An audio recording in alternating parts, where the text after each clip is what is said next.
Oke.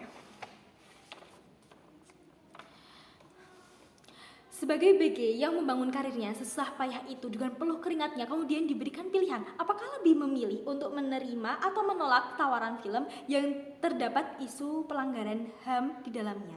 Ini pilihan yang sulit. Tapi izinkan saya, Dewan Juri yang terhormat, untuk menyampaikan lebih.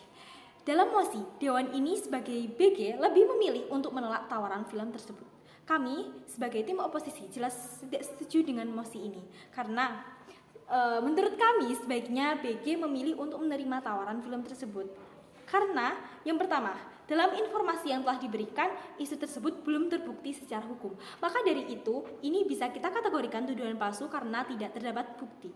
Kita juga berada di zaman di mana informasi itu bertebaran di sekeliling kita. Dengan mudahnya informasi terbang ke manapun itu.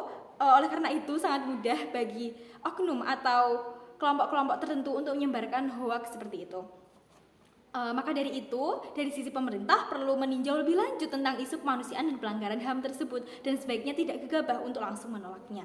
Kemudian, jikapun itu benar, isu tersebut terbukti benar, sebagai BG tidak apa-apa untuk menerima tawaran tersebut. Tapi kita percaya bahwa BG itu sebagai seseorang yang sudah berpengaruh dapat memperbaiki sistem buruk yang ada di dalamnya terhadap buruh dan lain sebagainya. Dia bisa memperbaiki.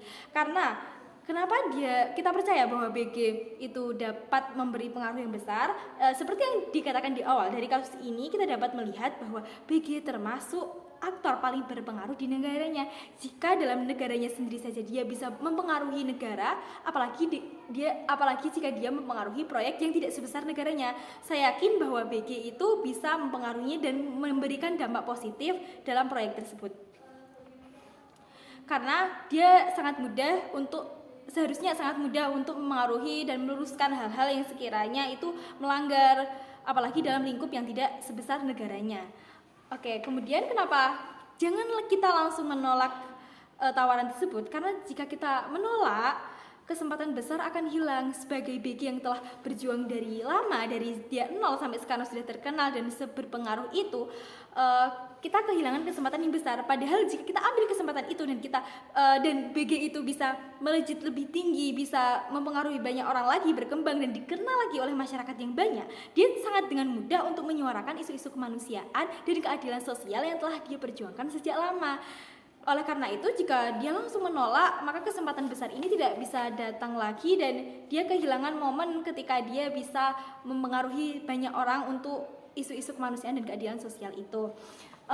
Kemudian risiko jika kita mengambil tawaran ini. Oke, yang pertama adalah pengikut BG mungkin berkurang dan bisa jadi BG banyak dikecam banyak pihak karena BG langsung menerima ini. Tapi sebagai BG kami percaya bahwa BG seharusnya malah bisa untuk membuktikan bahwa semisal isu ini hanya tuduhan, kemudian isunya hanya tuduhan, dia bisa membuktikan dan membenarkan bahwa sebenarnya tidak ada seperti ini di proyek ini. Itu bakal berdampak positif juga buat BG dan proyeknya. Atau mungkin jika isu ini benar, maka dalam kasus ini BG memiliki peluang untuk mempengaruhi proyek tersebut dan memberikan sistem yang lebih baik untuk buruh-buruhnya dan lain sebagainya. Maka dari itu masyarakat atau pengikutnya, netizen bakal melihat BG itu lebih baik, lebih berkembang dan lebih menyuarakan isu-isu kemanusiaan jika dia berhasil untuk merubah sistem buruk yang dikatakan sudah ada di proyek tersebut. Oke. Maka dari itu, dari apa yang saya sampaikan tadi, sebaiknya BG itu untuk menerima tawaran film ini. Sebagai tim pemerintah, tolong pikirkan lagi pilihan Anda terkait untuk menolak tawaran film tersebut. Bangga menjadi oposisi. Terima kasih.